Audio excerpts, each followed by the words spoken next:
This Choircast podcast is brought to you by The Collective. At The Collective, we believe that justice isn't optional, it's actually sacred. That's why we're building a growing library of progressive resources, connecting you with queer and Black-owned businesses, linking to books that challenge the status quo, and delivering content that empowers you to resist fascism with clarity and compassion. So join the movement. Support the mission. Visit The Collective, that's QUOLLECTIVE.com, The Collective, to learn more and get involved. Hey, it's me. She's a former mayor. They're a former evangelical pastor with dissociative identity disorder. These two like to talk about the topics you're not supposed to talk about. They might cause you to perspire just a bit, but they'll definitely make you inspired. Let's talk religion and politics, and what spirituality and emotional well-being look like in a post-evangelical world. This is Paul and Ashley on Evangelicalish. Here we are. We have Tara Jean Stevens on today. She's a Vancouver-based radio, television, and I did not know this, theater personality. Of course, she hosts the very popular podcast Heaven Bent, but is also a playwright and actress, and won the Sydney Risk Prize for Outstanding Script by an Emerging Playwright in 2006. And she's been a part of the Vancouver media scene for over 20 years. And from Vancouver, which is a place to really suffer and live in, Tara Jean, so Hi, good guys. to have you with us. Hi. We didn't know you were a bard as well. I was. That was my dream when I went to theater school. The one thing that I wanted to do was Shakespeare. And that was, along with some professional musical theater. I did a season at Bard on the Beach, which is our Shakespeare festival here in Vancouver. And it was, my dream come true. And I remember my boyfriend at the time, who became my husband, he knew what my dream was. And I got the call that I was going to do this big role. And I said, my dreams are coming true. And I remember my husband looked at me and said, okay, now what's your next dream? And I thought, wait, can I just celebrate this right now? But I'm glad that he's that kind of person, because it's part of what has led me to having the ability, let's say even time-wise within my marriage, to do Heaven Bent, which was never a dream of mine, but now feels like a bit of a calling almost. I thought you were going to say, and you immediately said, I'm going to do a podcast like outing evangelical charismatic Christianity, like blah, blah, blah. Oh, so that developed later as a dream for you. It did, but it's never really been about exposing stuff. I really have got what I believe is a bad rep, or an unfortunate or incorrect rep, that is what my podcast is about, that's what I'm here doing, that's what I meant it to do, that's what it's going to be in the future. It is unfortunately a very sad side effect to what my intention was, which was really out of curiosity to explore my religious upbringing, the history of the church, the characters, why we feel what we feel, human beings, psychology, what happens when we get together in a space with an intention like physical healing or speaking in tongues. I don't know. That's what was so interesting to me. And it wasn't really until, if you have listened to the whole archive, it wasn't really until a little into season 2 where I was like, oh, was Bethel not a totally safe space for students at BSSM? Oh, okay. Well, maybe I'll go a little further. And then it was really season 4 about the International House of Prayer in Kansas City that really made me realize what I was suddenly doing. Creating a space for people to share stories like that. I don't consider myself necessarily an investigator that's exposing things. It's just kind of what's happening as a result of my curiosity, my research, and being open to having Heaven Bent be a place where people share some pretty horrible stories sometimes. Yeah, you landed right in the middle of a scandal there at IHOP, right as, and all of our audience may not know all these names, but for us, your podcast has been, I don't know, Ash, how do we describe it? It's super interesting because we all listen to podcasts these days where we're hearing about people do terrible things. The ones we're listening with you are people we know. And but I'll let you jump in, Ash. But the thing, I think what you're saying is true. I can hear your reverence for your heritage in what you're talking about, and not just wanting to destroy it, but also there's for us, and I think I hear this in you, and you can correct me if I'm wrong. There's a little bit of a heart pain of like, oh, I loved this so much, and it for us, it impacted our hearts and our lives so much to now be looking back and going, oh, our heroes have some feet of clay is really tough. I think, yeah. So for us, this is our like exact backyard. Like this Yeah. is the world that Paul and I grew up initially Southern Baptist, and then my dad got exposed to the Jesus People movement in the sort of the outgrowth of that in the 80s. We were living in the southern Midwest of the US. He ends up going to Fuller Theological Seminary and gets exposed to John Wimber. And like my life totally changed. And I would say for the better, because like we encountered vineyard sort of style of stuff. Fast forward, Paul and I are in a setting where we plant a Bethel-like church in our own community. And so this is squarely our foundation of our religious practice for decades. And I think what's so interesting is I grew up always in a place where I was like, oh yeah, those televangelists. Oh yeah, Jim and Tammy Faye Baker. Like our people are immune from and above reproach.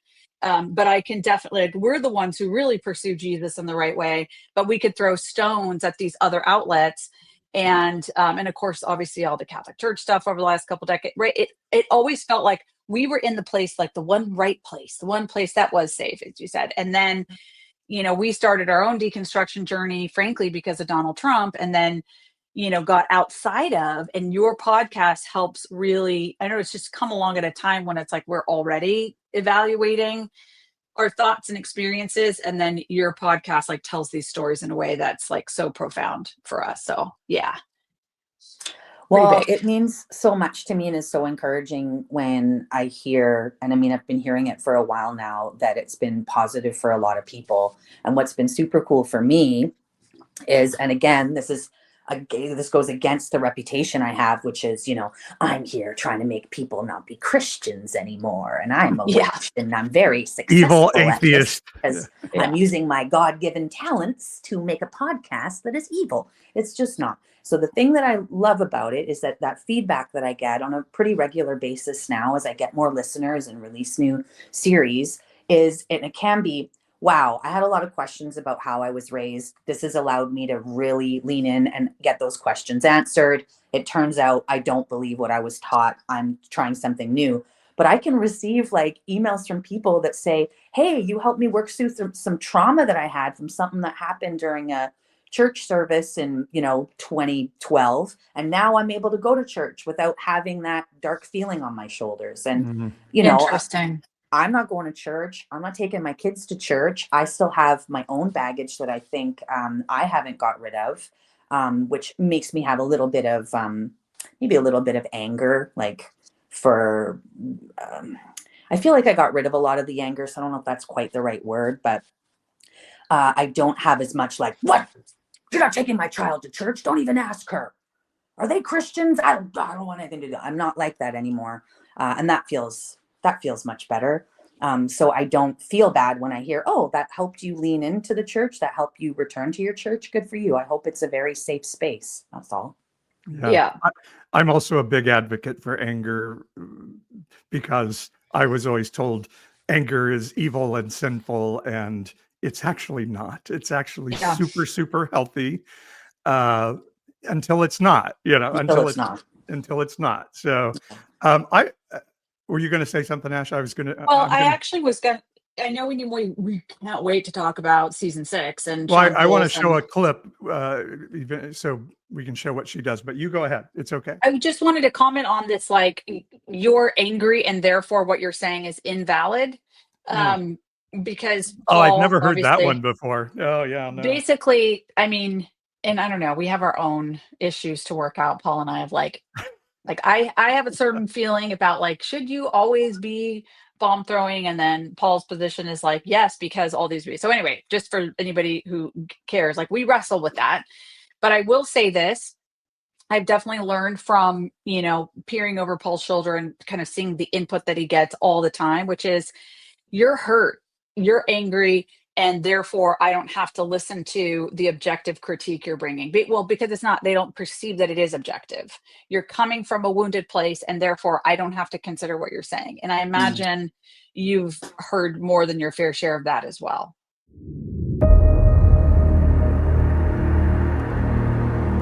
A lot of demands on your money these days. Trump tariffs, the damn egg prices, and wait, is that another Amazon order on my bank statement?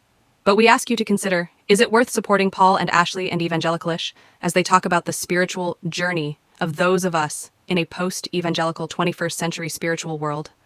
Support can be for as little as $5.99 per month. Think about it.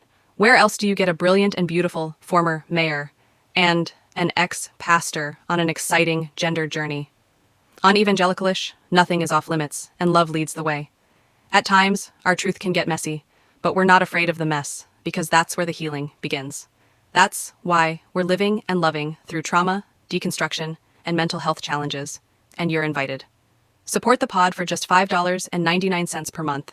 Your subscription helps cover the cost of keeping honest conversations going, and it shows us our work is not just a voice in the wind. Visit evangelicalish.com to subscribe, and let's keep this messy love journey going. If Jesus were in America today, what would he say about the right-wing evangelical church?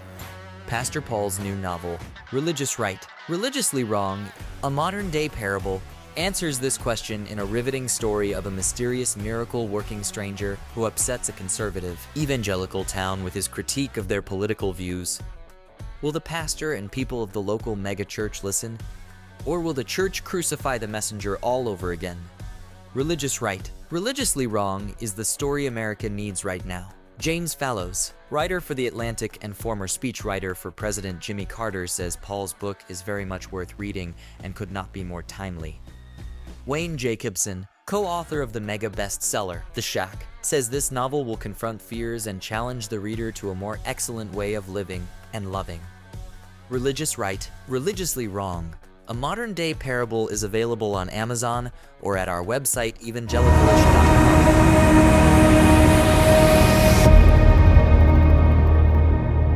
Oh, yeah. I don't know if this is quite on topic here. Maybe we can get into it later. There's a phrase lately that I'm getting called a lot, or the people on my guests are getting called a lot. And I don't know if someone said it on some Christian podcast or something, but over the last week, I had a whole bunch of people sending me messages that it was about heresy hunting. You're heresy hunters. Stop heresy hunting. Stop giving a space for heresy hunters. And do I need to look up what that is? Because I don't even know. I thought we were supposed to be heresy hunters. Yeah. So that's definitely a new one. I think I saw Sean Foyt mentioning it too, and I thought, oh, okay, maybe that's where everyone's getting it from. Yeah. Well, I feel like it's like, the Republican Party, it's like there's literally a memo that goes out with, here are the talking points on this issue or for the week, and then all of a sudden everyone's like, you're really and then so I imagine there's some like orchestrator of, here's the talking point for the week, everybody call people heresy hunters. Well, that absolutely happened on Heaven Bent social media, in my DMs this week, and in just comments on platform, like streaming platforms. So that would make sense. My response to that always is, who was hurt by the church? Jesus was hurt by the church. Like in Hebrews, it tells us he would, with loud wails and cries, he would cry out all night long. Like Jesus was hurt by people around him, and he lashed out about it. That did not invalidate his message. That didn't invalidate his voice. So we're in good company if people are trying to invalidate our voice. I want to show a clip of what you're doing. It's from your new YouTube channel that you were telling us about, that you're putting some of your old episodes up on, and this was one of my favorites from the Show Me the Toes episode. This is about James River Church in Springfield, Missouri, which happens to be kind of my hometown. Of course it is. Of course it is, because I'm an Assemblies of God, recovering Assemblies of God. And you're talking to a woman who there was a very famous Bill Johnson story. If Bill Johnson, the senior leader of Bethel, that her missing toes that had been shot off by her husband grew back miraculously. And this is you talking to her about the experience. Right. I'm not a front row type of gal, but can you guys hear that? I just want to make sure. I can. Okay. I was like, how cool, because it's Bill Johnson there. So anyway, I go sit in the front, and he says that there's somebody with like broken bones in the toes, right? And I'm like, eh. And then he says, you have a problem with your foot, with the bones in the foot. And I'm like, you want to hear something kind of crazy? And she's like, what? And I'm like, I don't have any bones in my toes. Do you think that's it? She goes, what do you mean? I was like, well, I'm missing 3 toes. So there's no bones in them. And she goes, do you want new toes? I was like, well, sure. So does that involve them like taking off your shoes and socks, or was it just did she pray over, like put her hand on your foot, or? So it went like this. So she just grabbed my hands and started praying. And I guess we were kind of loud about it, because I thought it was funny that I find comedy in things like irony in it. Like he's praying for like toes and I don't have any. You know what I mean? Like he's talking about, so surely he's talking about me, So I just started laughing boisterously. So I'm sure that made people pay attention. So then they're listening. So then as she's praying over me, it makes someone else pray over me. Do you see? And then somebody tells somebody else what they're praying for. So all of a sudden, this woman who was there with her, I think, daughter who's in a wheelchair, like she comes down from like several aisles, right? And she says that she had a dream about my foot. She didn't know it was my foot, but she had a dream about a foot that was going to be healed. And she said, I saw your foot, this foot. At that point, someone took my shoe off and my sock off. They anointed my foot with oil.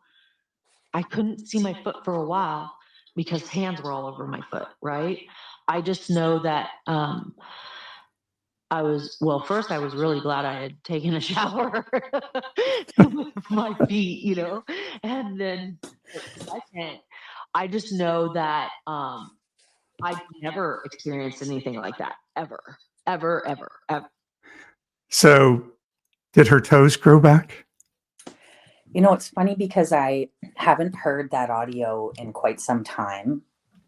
That was a few years ago that I spoke with Chrissy shortly after her quote unquote miracle had happened. And when I'll just kind of take you through the journey of it. So when I first reached out to her, it was a courtesy message. I never thought in 1,000 years that whoever this woman was, that she would be so eager and trusting. And I think I'm worthy of trust. I always take care of all my guests. I don't care what your story is. I don't care if everyone hates you. I don't care if we believe different things. I give all my guests the ability or the power, if they want it, to approve everything I publish, because I don't want anyone having bad feelings about it. So that's important. That's important for me and something I like to spread the word about. It's very important to me. So I was surprised when she said yes. That was one thing. And then talking to her, she was so delightful. She was so sweet. She had a sense of humor about what was happening. But she really does believe that God gave her a miracle and that her toes grew back. So I saw images. I saw a photo of her foot before the miracle. And then I saw a photo of her foot that someone had zoomed in on a photo of like her in her sandals somewhere sometime. And I'm looking at it and I'm going, after the miracle, I'm looking at these photos and I'm going, I don't really see like new toes. But she kept saying to me, no, God has given me new toes. He has. Like, Bill Johnson tells this story. This is a miracle. I have new toes. And I'm sitting there going, but you don't have new toes. Like, I can see. So it was this weird sort of conversation in that. And then at the end of her episode, we kind of have this agreement. If anything ever, she has anything else for me, she goes to the foot doctor or something, to get in touch with me, and I'll do a follow-up episode, like a third one, for the Show Me the Toes. And the reason why I've never come back with a third episode is because she did send me a photo of her toe molds. She went and got a mold from the foot doctor so that she could have inserts for her shoes. And she was trying to convince me that that was showing that her toes had regrown from an earlier mold. And I didn't see it. I just thought, I don't know what she's seeing here. She still does not have any toes. So I told her, because she wanted to come back. She wanted to talk about it. She wanted me to share the photos, and I wanted to protect her. I didn't want to turn that into content. That's not what I do around here. It reminded me similarly, and with respect to her, I really think she's such a sweetheart. I know she believes in her miracle, and I hope one day, if it's true, she can prove it to all of us. I would love that. But until then, I didn't want to set her up for so much criticism, especially not on my pod, but especially by posting a photo like that on social media. That's also not what I'm here for. So that's why I haven't done any follow-ups yet. But she believes in her miracle, and I guess so does Bill Johnson. Okay. And the pastor of James River talks about it frequently, right? Certainly. I think and the Show Me the Toes thing is some guy built a website and then started asking people to share proof of miracles. And as of yet, I guess we don't have any like real proof. No, but shout out to him. I mean, that's where showmethetoes.com, as far as I know, is still a website online. He is a former community member of that group of believers. I'm not too sure if it was James River specifically, but he definitely knew of all those people. So at the last point I talked with him, he had remained anonymous. But he definitely has that same thing I have. Show me the miracle. Show me the toes. Yeah. Show me your miracle. I mean, it'd be like, let's get the x-ray, right? Like, go. That's super easy to do. Like, go to urgent care, get an x-ray. Yeah. You'd think that, like, with regrown toes, this would be the easiest miracle to prove. This should be the one then. There's the number one miracle that people tell me about when I say, please show me a miracle. It's the leg regrowing thing, that my leg grew longer. And I'm like, because that one, I guess you can look and see, like, but that's but you can, not a miracle. You can shift your hips pretty easily, can't you? It's a weird one. It's a little awkward for me now when I hear that, because every time someone says, but I have a miracle. I'm a little cringing on myself right now, because I have prayed for a woman's leg to grow, and we did believe in the moment that it did. And I have prayed for a young man in a wheelchair, and in our church one Sunday, we all gathered around him and tried to get him up out of that wheelchair. Now I feel really, I mean, I've so sad. believed it. And we had a very, very, very long time dear friend of mine suffering from cancer. And we prayed and we saw him like physically change in the moment. And it's like, oh my God, this is amazing. And he is, I guess we could say, in heaven today from that cancer, and we believed so fervently for these things and have prayed and have heard all these miracles. And I don't totally discount the value of that faith. Like this woman whose husband shot her toes off has had some sort of life rebirth through that process. But to say that we're calling out these miracles and they're happening in the age of the iPhone, we should have video of this stuff happening all over the place. It shouldn't be hard to find. And that's when people start to feel like, well, why isn't it happening for me? what is wrong with me that God isn't doing this for me? There it is. There it is. That's it right there. It's and I'll say, like, personally, I hold out, like, I don't know what's real and I don't know that the universe can't do blah blah blah. Like, sure, so Or our own I don't need. physiology That's making what I mean. something I mean, happen when we now have faith, with neuroscience and like all the advances in technology and being aware of like how you shift your mind, it does have a physical effect on your body, like all these things, right? Like Yeah. I don't need to be a person that's like, this can't happen. It's just like, if it is happening, let's be honest and real about it. And if it's not, that's okay. And the whole performative nature of this stuff is where the real damage is potentially. Yeah. Anyway, we should get into the current season. Well, I do want to ask real quick. You grew up in a Toronto Vineyard Associated Church, right, Tara Jean? And I did you actually ever grew hope? up. Oh, I sorry, actually go grew ahead. up in a Pentecostal, Okay. Pentecostals Assembly of Canada, but the Toronto Blessing, which was, rooted in a Vineyard Associated church in Toronto, some people from my church went there, caught the fire, and brought it back to our tiny church in remote, north coast of British Columbia, and that's how I was originally impacted by more of the world that we're talking about, not just church, praying, community, asking Jesus into your heart. This was the step into shaking, falling on the ground, barking like animals, praying with each other and crying and shaking. That was a whole signs and wonders. It was a like night and day kind of transformation in that moment. And for us, the story of a coffee cup handing, carrying the Holy Spirit with it as it went down. Yes. Yeah. All right, Ash, take us to the next. I mean, it's just, there's just so many. It's like literally we're going through the pages of our lives. Because on Paul's and my honeymoon in 1994, Oh my gosh, yeah. we went to San Francisco on our way to Napa, and of course, because we did that on our honeymoon, we went to church because why These wouldn't are you the go to church these on are your the kids honeymoon? we are. We are Yeah. those people.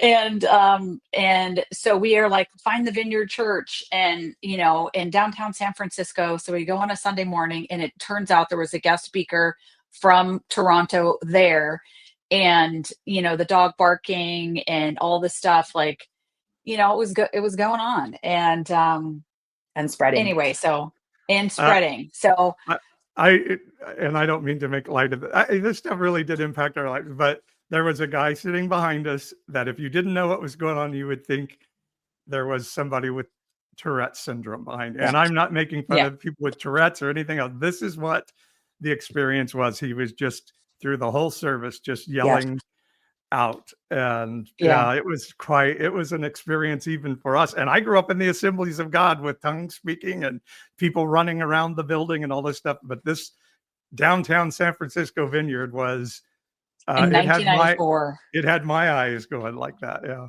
You just sparked something, like a memory in me. Like when I was younger and a teenager, and the people came back from Toronto to our church. I was still young. I was like 14 or 15 years old, and the story that they came back with was that they had gold teeth, gold molars. So we all lined up and looked at their gold molars. But then years later, when I started Heaven Bent, and that first season was me exploring the Toronto Blessing, I went to the 25th anniversary conference in Toronto, and I had not been back into church basically since that time almost. I mean, I think I'd gone to one youth convention in my 20s because my mom bribed me to go, but that was about it. And then when I went to this conference, one of the big things that I noticed, because it very much had the Toronto Blessing vibes, like they were really setting that tone for the weekend of re-welcoming that same spirit, And one of the things I noticed sitting in the crowd was what you said about, sounded like someone with Tourette's syndrome or something. And there was definitely people like that, including a man right around me. And in any other church, you would think like he's distracting from what's happening. He's pulling attention and all that kind of stuff. But there, and in the Toronto Blessing as well, following what I call impulses were welcome and encouraged. And that is how people ended up on the ground acting like a chicken or barking like a dog or bringing puppets and just like just really go with your whimsy, right? And how Mhm. for people who maybe wanted to let their Christian freak flag fly, what a wonderful environment to do that in. Yes. But yeah, it definitely has that quality of whatever sound and gesture you want to make, do it. Do it. Yeah. Yeah. Bop, Yeah. bop. Yeah. There was a lot of bopping Yes. there. I Bopping noticed. and yipping. We Yep. had a yipper. Yeah. Yeah. Oh, Oh I my could gosh. go Okay. in a million ways with We that, but we could want to get into season we got to 6. talk about season Okay, 6, season Sean 6. Bowles. So, Paul, I think you should set this up because I mean, talk about cutting close to home. I mean, this was like not that long ago when Sean was a wonderful and delightful visitor to our church. So, you Yeah. go. So I think it was like in 2008, I first went to Reading. We had people who were like moving to Reading, things, and it's happening in Reading. What was Bill Johnson's Bill Johnson's When book, Heaven Invades Earth. When That Heaven was the Invades big Earth. breakthrough. This Yeah. is happening in Reading, And so I think I went up there and I came back and told Ashley, like, this is it, I've seen it and whatever it is and all of those things. And so we began regularly, connecting with Bethel. And there was this young guy, Sean Bowles, and he would get up and prophesy, and he would say, is anybody here, does the street, Main Street mean anything, or whatever street names? And anyway, he would do that prophesying thing, and he seemed like, where other prophets were like, God doth say, and they were, Paul Cain or Bob Jones, or these guys had these particular air about them. Sean was this sweet-hearted guy, and so I ran into him at a meal one night, and I'm like, you got to come to Fresno. And he lived in Hollywood at the time. And he's like, oh yeah, absolutely. Here's my number. Call me. And so he came, and he was wonderful, right, Ashley? He was one of our favorites. Yep. He was fantastic, and we had amazing services, and he couldn't have been more kind. And everything about him, I would have said, and there were people like Sean Foyt came to our church back in the Burn 24 days or whatever that thing was called. And I told our worship people, that guy never comes back. There is something wrong with that guy. I knew it right away. Oh, I knew he was. Was that before COVID? That was before Oh yeah. COVID, right? Remember, you don't remember when Burn 27 or whatever that thing was? I do, but I was like skipping out on a lot of these things. Yeah, you weren't too involved in that stuff. Yeah. What were you going to say, Tara Jean? Well, I was just actually really surprised that that you would be put off or have alarm bells on Sean Foyt, but not Sean Bowles. Yeah. That is really surprising to me. It was clear that Sean Foyt was a con man, but no. I gotta get into Sean Foyt later, just because I got something else brewing with him too. But let's stay focused. I'm gonna stop interrupting. Yeah, it was just I don't know, just one of those things where like my skin crawled around him. I'm like, there's something wrong with this guy. I just knew it. I don't know. There wasn't anything of Christ there. I could Weird. That's so surprising for me to hear you say that. Yeah, he was a scumbag from the start. And I think Bethel knew it. Bethel would always say, oh, he's not from Bethel. They would say that all the time. They sure try to separate themselves. Even in his biggest day, they would say he's not from us. But Sean Foyt, I'm saying, Sean Bowles, they loved, and so did we. Yeah. So tell us now. And before your season came out, I had caught this young woman, Jubilee, on social media, who was saying she got married because of a prophetic word from Sean Bowles, and then the man she married almost killed her. So tell us how you came upon this story that Sean Bowles, this guy we love, was getting his prophetic words not from heaven, but from social media. Mark Zuckerberg. I had from Mark Zuckerberg.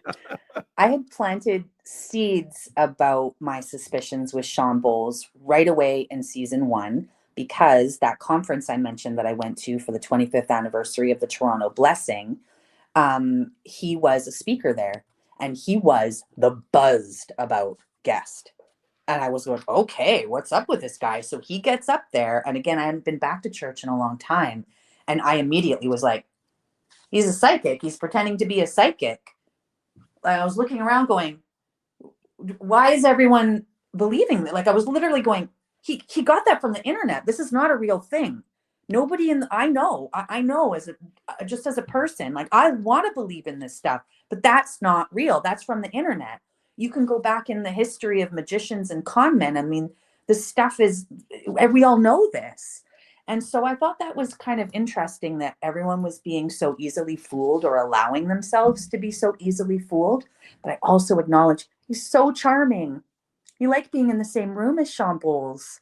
Like even I did, thinking he was a con artist. I mean, I got it. And then I went and saw, he came to Vancouver, and I went and saw one of his sessions there. And that's where it further confirmed to me, because every single reading that he did, I could connect it with stuff online in a really embarrassing way, like really easily connecting the dots.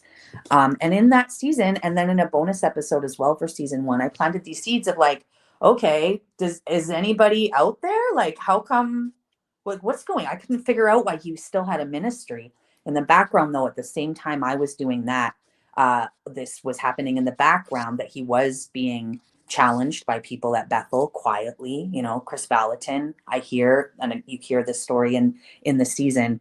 Can I interrupt for just 1 second, Yeah. people understand exactly what we're talking about? So Sean would always have his phone, and he would be like, okay, I prayed with God earlier this morning, and he gave me some words. And so Sean would be scrolling his phone, and he would say, I think like one from one of your episodes was like, I got something really weird, and I'm sorry.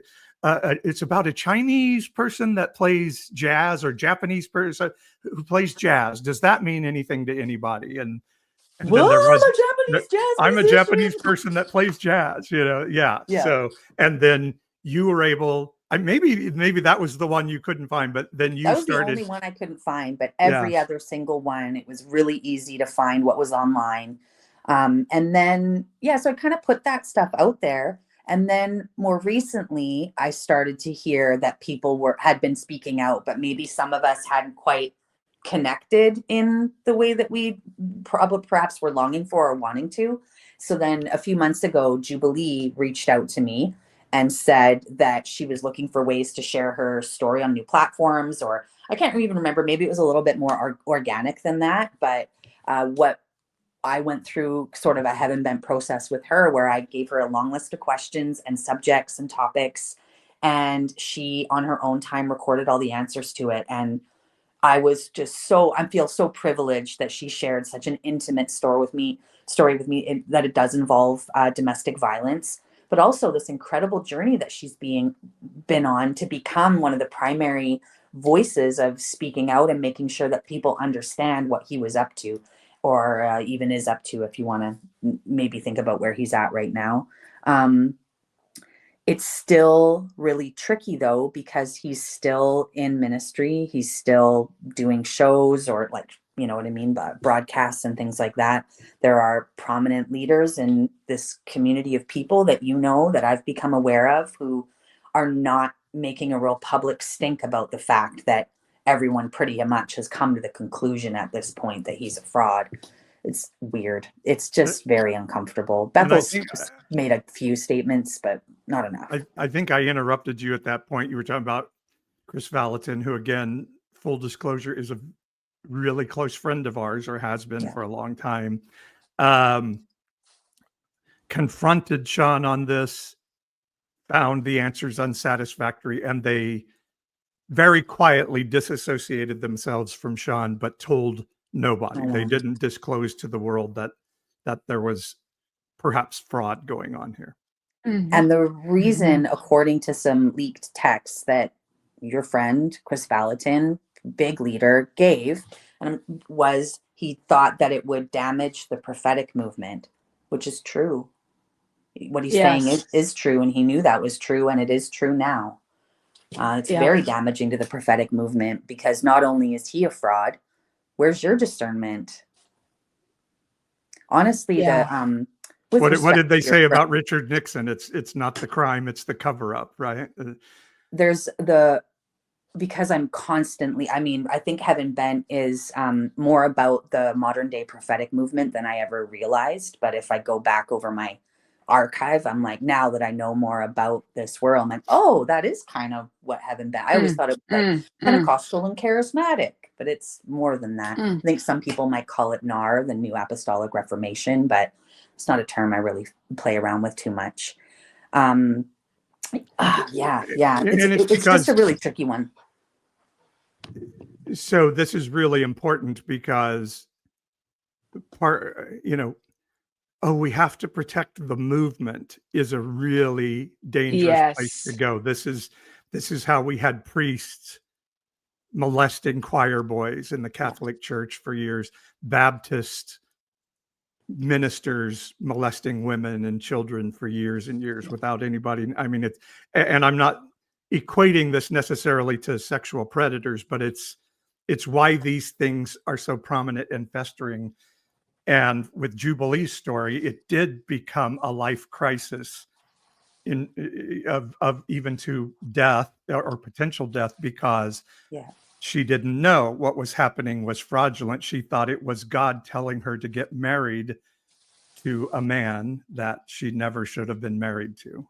And it's because leaders like Chris Valentin specifically, who was, she was a BSSM student. So Chris Valentin was very much a part of her life and learning about, herself and her Christian walk and how she believed things. If he said something, she believed it. So there's unfortunately, I think, a lot of blame on people like Chris Valentin, because where was your discernment? How long? It's not this difficult to know that he was a fraud. There's not very many prophets like that. That's why Sean Bowles was so special when I went to that convention. Nobody else was doing it. Bill Johnson was a speaker at that convention, and people were more excited about Sean Bowles because he's entertaining you. He's entertaining you. As like these shows, are so helpful for me in my journey of trying to sort of take apart what is all going on here. And it feels like, it's a mixed bag. And so I think what I have struggled with is an idea that in this, big bag of stuff, throw the whole bag away, because what if there are some jewels and some things of value in there? And so how do you sift through? And I think for people who are struggling with that, obviously our whole podcast is about this, talking about this stuff all the time, but what it comes down for me is the stuff we got to pull out of the bag and be get it out, is one, any sort of association with power over people and systems, like this theology or ideology that at Seven Mountains, our job is to take our agenda and to put ourselves in position to impose it on others. Can we all just acknowledge that's a huge problem?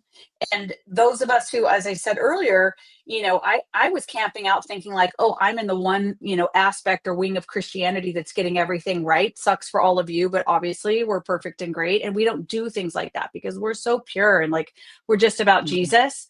To see that little room of the Christendom house turn into, no, actually we are about power. No, actually we are about people being elected into formal systems of government. We are about our agenda being imposed on other people, while we're flying the flag of the government should stay out of our business.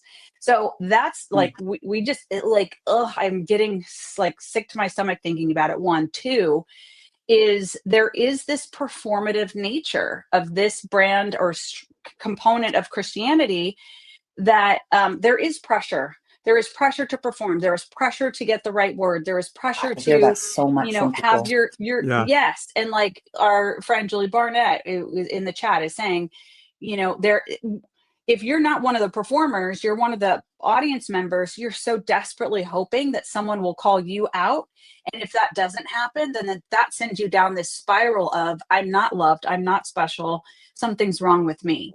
And so those two things are very prominent in this component of Christianity, and it really is a problem. And if I can add to that real quickly, Ashley, just And if Sean Bowles starts sharing words and nobody jumps up and says, that's me, he's got a problem. So he Yes, has to come through with words night after that's night right. after night, and it has to Which work. gets me to the last point is this, and it's the sort of the foundation that holds this up is people are building their lives Yeah. on concepts, ideologies, viewpoints. And it's so scary to consider. I mean, I've been through this myself to consider, wow, well, if we're taking that apart, if we're deconstructing that, then what is my life about? And it just feels Mm. like you're Goes gonna far. fall down. It goes far. It is like truly to your essence. And I think so I understand why be Super careful, scary. don't admit there words that like it's very scary.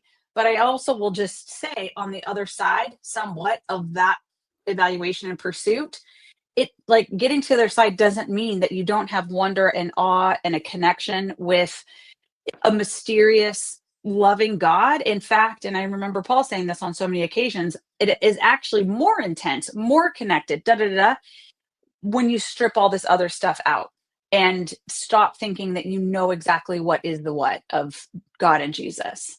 I love the when you use, like you've got this big bag and let's say the whole prophetic movement is in there, all of that stuff we're talking about, and you're taking things out. How far do you need to go? And I actually have a really this for me, if I was like, I'm not in the prophetic movement anymore, I'm not going to suddenly join it, but if I had to give insights into what I see and would hope to see from people who were in that world, is taking it back, like how much you would take out until it was okay, is getting back to that place. And this is even what I remember from church when I was younger too. Maybe it was because I was a kid, but is that seeing someone from across the room in the church and going, wait a second, that person's on my heart right now. Because that can happen to me and I don't go to church. That can happen to me at work. That can happen to me walking down the street. What is it about that person? I feel like I'm feeling what they feel, or like, why do I feel so emotional? Are you okay? Are you all right? Is something, I feel like I needed to check in with you or something like that, it happened. And it could be even just, hey, could be more positive, right? Hey, I think something's good is coming your way. I feel it. I feel it for you. And that may not be that something in the universe or God is telling you something good is coming for that person, but you encouraging them and telling them that something positive could be coming can be uplifting to them. They can leave church or work that day or walk away from you as a stranger and have something positive that came from that, Mm. That's what And I I've always hope. thought if your movement or your God needs you to protect them, that's not the omnipotent God of the universe. No. Period. That's something else. And for me, the thing that's really been sad is now to see Sean has moved from that prophetic voice now to a MAGA online minister. He's got a MAGA Yes. ministry. Just Yes. it kind of makes me feel like, Jesus oh, Christ. it was about the money all the time, I guess, Yeah. and I that don't may, even want to believe that. yeah. I always think the best in people till the very bitter end. And that may not be 100% true, and I'm surely open to that, but I sure see a lot of these people who are Yep. very good friends of Well, ours now saying like, this is where my audience is now, so this is where my I'll ministry follow has to them. go. And if I would that's how your ministry is determined, then that's so not I from kind heaven, of I can tell you that. I a little bit object to that framing. I don't think that I think 9.5 times out of 10, I don't think they're in touch with that. I think the culture, like there's such a fervor of we all believe the same way, we all believe the same way, and we've all been told that Donald Trump is Jesus. And it's like I think they just kind of go into that, therefore my lane, my stream is to say these things too. I think they're really convinced that they're doing it by spirit and not I don't think they're sitting around going like, well, I can get more clicks if I do this. I really don't. We, I do we too. we've been trained to believe the unbelievable, and so when somebody tells us Trump is the Messiah, we can believe it, right? Okay, all right, you may be right in that. I'll take that. Have you, in this Alteragene, seen anybody that you're like, that, like, it's almost there is something mystical about what they're doing, or is it I mean, you've looked Not at not mystical or supernatural. okay. No, nothing like that. Because And you saw this isn't just a Sean Bowles issue. You saw this at IHOP as well, that they were data mining for their prophetic words. I didn't really specifically look into any kind of data mining stuff at IHOP unless I'm somehow forgetting in Okay. Then I heard it from I've heard a lot about data mining at IHOP now. So Oh yeah, I mean it all stretches back. I've got a series coming up about quote unquote prophet Bob Hartley, who is connected not only to IHOP but he's also connected to Sean Bowles, and we know him well. It's really interesting to find. I don't know how to almost like the genealogy of it all. I think some other people might call it like prophetic incest or something terrible like that. But for me, it feels like I actually do, on the side of Heaven Bent and on the side of my radio career, I do genealogical research with my mom sometimes, and we solve family mysteries. And I find that in the prophetic ministry, or just in this world of believers, this greater world of believers, the work feels a little bit similar. And I didn't realize when I first started how everyone was connected. I had no idea that my church and my people were connected to Bethel Church in Reading. Oh, and now they're they're also connected to John and Carol in Toronto. Oh, they all know Mike Bickle. What? And now I'm not as surprised and shocked about it anymore. But it's those smaller little things, like the connection between IHOP, Bob Hartley, Sean Bowles, and that is something that I'm going to bring to light a little bit in that mini series that I'll be releasing in a few months. That's in what's so I'm glad you're doing that, because in a world of, we all would say like, we are not a denomination, you know, it's a very informal thing. Whereas like the Catholic Church, you know, it's like, there's the, you know, here's exactly all the Catholic churches and they're all networked and have this governance structure. That's not true in this world of church. But the connection, the genealogy you're talking about is quite literally, it's like we go to each other's conferences, we're relational, we're like in a group together, and then like they all kind of go back and disseminate. And it definitely feels like the popular people are going to this, you know, all these conferences, and that just kind of, so it's much more social and like organic, I would say, but important to track. Well, you know, here's how it works.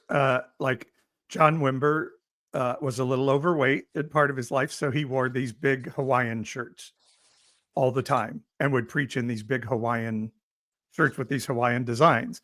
And so in the Vineyard, if you were an anointed pastor, you preached in a Hawaiian shirt. That's what it was. And then Bill Johnson, who was closely tied to the Vineyard and the Assemblies of God, he preached with those shirts with all the designs on the shoulder and stuff. And he had a little bit of a, you know, longer curly hair. And so if you were an anointed Bethel pastor, that's what you wore, you know. So see the connections. This is how it works for sure. I don't know if you've done anything in the Wimber realm. We sure do love John Wimber.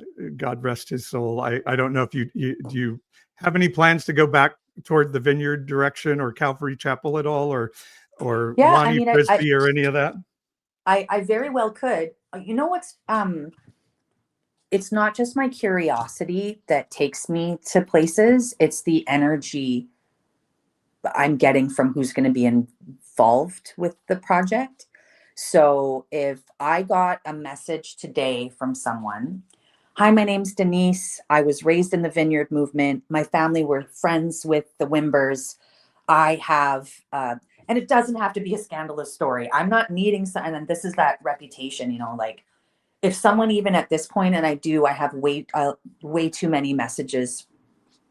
I have way too many messages from people who tell me horrific stories of the leaders whose names we all pass around all the time, who you guys know, who I just put in I'm like, I'm not doing that story. I'm not doing that. I can't. I've done 2 seasons like that recently where it involved exposing a leader of horrific abuses. And I have to say to someone like, I thank you for trusting me with your story. And they just think I'm going to go running with it because the person that they're mentioning is a major leader. But again, that's not what I'm trying to do here. But again, the energy that someone brings is really important to me, because that you've had therapy. So if someone said all those things, I grew up in that family. I have stories. I have funny ones. I have sad ones. I want to talk about my faith journey. whether it's, deconstructing or becoming this big, beautiful Christian that you always dreamt that you were going to be. As long as you're into it, you're like, I want to share this story, then I'm going to start leaning that way. I find that I have a lot of different series or topics or something that I was trying to push. And I'm like, yeah, but I've done all this research, but I don't have anyone that actually wants to share a story from the heart about it. And those things will die because, for the most part anyway, that is what the basis of my podcast is kind of clinching on, is personal stories, personal testimonies, personal experiences. That being said, I am releasing a 3-part miniseries in June that explores Sister Amy Semple McPherson. Yep. And it's been so fascinating working on this. And it's probably the first little series I've done that is not, it is editorial. The people who are coming on are authors that have written books about her. They're people who have studied the politics of, the Foursquare Church or things like that. So it definitely, this one is going to lean a little bit more historical. That will be fascinating. She is a prominent figure in your genealogy chart. Yes, of all the genealogy people. Yes. That because again, my stream was Southern Baptist turned Vineyard turned Bethel. Paul was Assemblies of God turned Vineyard turned Bethel, and Amy Semple McPherson is a through line of every component of our faith journey for sure. Yeah. Jim and Tammy Faye stayed at our house before they were Jim and Tammy Faye. Did they really? Yes, they did. I hear Tammy was great. That's what they were wonderful people. I tell people all the time, they could not have been sweeter people. It is truly the absolute power corrupts absolutely story. And people like Jerry Falwell and Pat Robertson just ruining them as human beings because they were wonderful, wonderful human beings. But Ashley and I will have to tell you our story sometime of meeting Doug Coe from the family and being at the National Prayer Breakfast. And then years later, learning that the National Prayer Breakfast were where the Russians were infiltrating, all of these spaces. And we were just like, holy shit, we saw this happening right in front of us. Oh, in fact, that's another one to put on your list and of course Netflix has done the big documentary on it. But from the political actor's perspective, I wonder if there is a way to find people who would talk about people from Bethel took us to the National Prayer Breakfast. We got to sit in the front row at a table with Ted Cruz and Nancy Pelosi, and then taken in to meet Doug Coe in the holy. Well, Chris was in there. Chris Valentin was in the room with Doug Coe. Yeah. We'll have to tell you that story sometime. You've gone, I don't even say so far, because I don't think there's a specific direction that any of us need to head, but just the evolution from that to the kind of conversation that we're having right now, that's wild. Because sometimes, all the time, when I look at those videos or images of the prayer breakfast, or a lot of the time Sean Foyt is there in those meeting, they're praying for Trump at the desk or something, like those people are those people, but they're all people, because you were those people and here you are. I don't know. Maybe I'm getting a little hippy dippy about it. I feel like we were never quite those. We were never quite always those in the corner, looking on, we were always there, kind of looking like what the hell never is the going focal on? point, but always going in the corner of the room, going what are we doing? What? But also, I think, and you can say what you would say on this, Ashley, but the spirituality that I'm experiencing now, which is so fulfilling, and it's been through COVID, it was influenced by Buddhist friends and Wiccan friends and real life witches. And, that all of a sudden I'm like, wait, these people have a connection to something divine that I've been afraid to recognize and admit. Part of that is, for me, I grew up Assemblies of God, and this is right, like Ashley was saying. And, even we laugh, Baptist and Assemblies of God are pretty much the same theological belief with some different accoutrement around it. But we were both convinced the other was going to hell as a kid, But Bethel really opened me up. Vineyard and Bethel opened me up to a broader sense of spirituality and mysticism that now really fuels my ability to connect, not to God. I don't believe in that bearded being on a throne, but to a bigger holistic view of humanity as something greater in the universe than just myself. And Bethel was very much at the middle of me being able to break out of my myopic view of God into something bigger than that. That was a huge light bulb moment for me, hearing you say that Bethel paved the way in its obsession or focus on spirituality and this sort of like tentative skipping over to mysticism, or that's another conversation. But my church was not quite like that. Okay. Mine was, you cannot do yoga because that is of the devil. Anything Yeah. like that, all that stuff you just described, Right. witches and thinking, any of that kind of stuff was all of the devil. So even now, today, I struggle to do yoga. I struggle to Wow. meditate. I struggle to become the witch that I think I am destined to be, because I am longing for ritual in my life, and yet cannot bring myself to bring that ritual into my life or into my family life with my children, because there is I don't want to call it like maybe it is like a trauma in me, or something that I cannot get out of me, that thinks that stuff is evil. And I don't believe it is, but it's just in a crazy hear ya. way, or maybe not so crazy way, the laying on the grave of a prophet, the go get a word for the waitress in the local diner, those things, pray for the person at the register in Walmart, opened me up to a bigger spirituality than what I grew up with. Is we're only here to vote against abortion and get people saved to heaven. It changed my world, and I will never try to deny that. It seems appropriate here to quote Bill Johnson when he said, because he is good at the one-liners, eat the meat, spit out the bones. And so I've heard that from people. Yeah. So I feel like there is an undeniable meat that nourishes us as human beings, because of our exposure to like faith and all of that. Undeniable. I will go to my grave knowing that and experiencing that. And there are bones. I think the bone we're now picking is, there is an agendized version of spirituality that is flowing through these currents, and these are, and yet they maintain and represent that they don't have an agenda. Our agenda is just for people to experience God's love. Not true. Your agenda is for people to experience your version of that, and to evangelize and get someone converted. And now we throw in the mix since 2015, 2016, and now you should vote a certain way. If we are being totally honest, there is a current in that water. Well, the voting a certain way started way before 2015. But I'm saying in my lifetime, like that, in our like spiritual faith fathers that we looked up to, when we were believing that, we're in the space where we don't do that kind of stuff. And then all of a sudden we are. And so this feeling of betrayal, it's like the very version of Jesus and Christianity that was being heralded is now being corrupted before our very eyes. And it is so grippingly painful.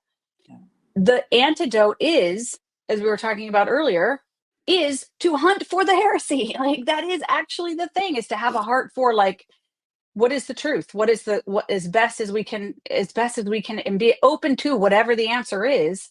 That is in fact what's needed. It is like this whole purification thing has to happen. And I think that corruption has been there for a long time. Donald Trump is just the exposure of it. It's Correct. just now it's come to the surface. What's going on with that? Like, up here in Canada, we're pretty ticked off about it. You should be. You should be angry. You should maintain that. I mean, I think that point of view and energy, as you said, will help pull, other people forward.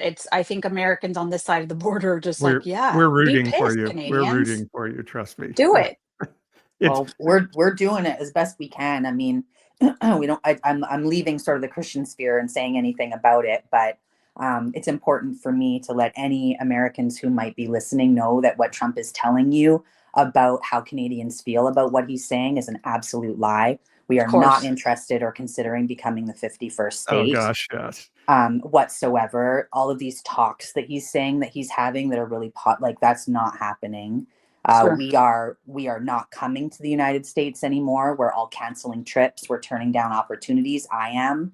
Our grocery stores are now empty of a lot of American goods, Yep. fruits and veggies especially, and we're gonna keep doing that. Yeah. We're gonna keep doing You that. know, That's what you should be doing. That's 100%. And to say Trump is telling a lie is like, no, Trump is talking.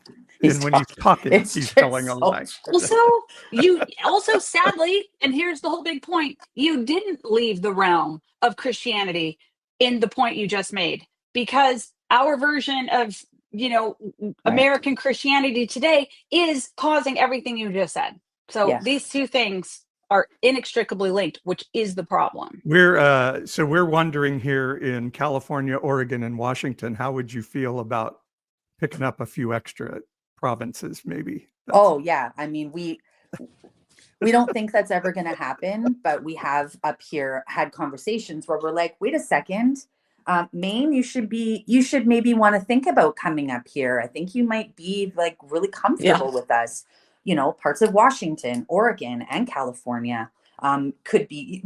But when you start talking about California, and you guys would know I'm talking to you in California, you're your own beast. Yeah. I feel like Washington and Oregon have a bit of a Canadian sort of, there's some through lines there, even though that border I live right on the border here in Vancouver. The border to Bellingham and Washington is probably 20 minutes from me. You cross that border, y'all are different. You crossed up here, we're different. It is a line, right? But California, I almost think you guys should break off on your own. Yeah. Well, now I feel like we're scripting the next season of Handmaid's Tale. So yeah. All right, but Sarah I Jean, gotta wrap. tell people about your podcast and your new YouTube channel. Where can people find you? Yeah, you can listen to Heaven Bent wherever you listen to podcasts. I've got the new series next month coming out on Sister Amy, which I'm really excited to share with you guys. And all my entire archive, other than a few of the most recent episodes, are now up on the Heaven Bent YouTube channel, which is brand new. And my vision for it is that in those comments that we can start a dialogue, or at least have an opportunity for you as listeners to give some feedback that other people can see, because there's this whole conversation, I think, at this point that I'm missing out on with my listeners. And not everyone is on Facebook, not everyone is on X, etc. So I'm hoping that YouTube will accomplish that. And I also just want to say this was so delightful for me to connect with you guys. I just get a little emotional. It's just really nice to have just an off-the-cuff conversation and feel like I'm free to share things maybe that I tried to be a little bit more moderate on my podcast. So thank you for this opportunity. And I love the friendship that we've forged. Thank you, Paul. Well, you're a three-timer, so we'll have to start planning when number 4 is. Great. My pleasure. All right. Thank Thanks, you. everybody. Bye, yes, and a week from Sunday, we move to Sunday mornings, and we promise it won't be church. It'll be more fun than that. So sounds like church on a Sunday. Sounds like church. Well, we'll take Holy Communion, but other than that, yeah. Well, all right. Our commitment is to be as irreverent as always and like double down on that because it is a Sunday. So.